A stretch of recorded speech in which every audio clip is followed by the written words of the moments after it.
A new news poll has just dropped. It is interesting. It says that majority support for the voice to Parliament has now fallen. Now, normally what happens is that the Resolve poll, which is what they use in the Channel 9 newspapers, or the Turnbull Times, who uses the Essential poll, they basically take don't know or undecided off the table and they force you into a yes or a no. In both of those scenarios, the yes and the no ends up being positive, maybe 55 or 60%.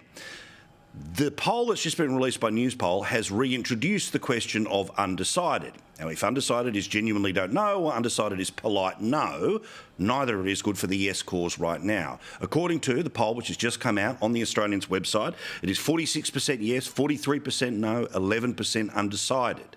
Again, if only 5% decides to go for the yes, 6% for the no, then we're going to end up with the close to 50-50. However, is 11% of undecided really a no vote? Who knows? We'll all wait, watch and see at the same time. Let's talk about this and a whole lot more. Andrew Bogut, of course, the host of the Rogue Bogues podcast, a man who loves to talk about the politics and sport and how things are starting to poison themselves. But just tell me, will the Nuggets end up winning the NBA finals? I ask because super producer James Bolt is going over and is actually going to Game 4 in Denver. Well, Game 4 will be in Miami. So Game 5, I apologise. Game 5, yeah, Game 5. I think Denver's going to win it, but I've tipped against Miami every round of this playoffs, and they continue to get through. So Denver's looking really good, though. All right. What did you think of Welcome to Country? We know that the NRL is all in on yes, but obviously Welcome to Country, a couple of million people were watching a couple of minutes before the start of State of Origin. What did that say to you about this particular vote and the intersection of sport and politics?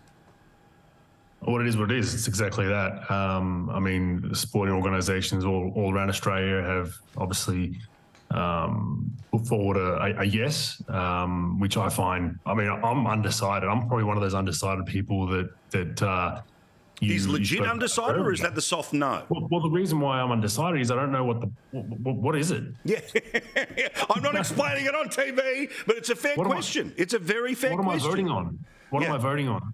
And if you ask that question, well, you might be labelled racist, but I don't know what I'm voting on. I'm not going to be guilted into voting for something, especially someone of European heritage that came over here on, as a migrant. But I want to at least know what I'm voting for, and that's the issue. But, there's no surprise that all these sporting leagues are doing the same thing. A lot of them receive a hell of a lot of government funding, and they need to push that. And it's no surprise the AFL's on the forefront as well.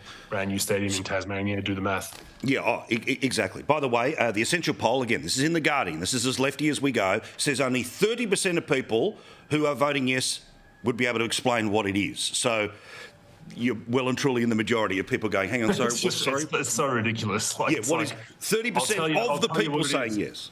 So it's vibes, mate. After you vote yes or no, I'll tell you what it is. Yeah, correct. Yeah, trust me, I'm a politician. What could go wrong? Yeah. Now, let's talk here about, again, virtue signalling, but also now sporting codes, the Climate Council now trying to find a backdoor way to basically say, don't go anywhere near fossil fuels.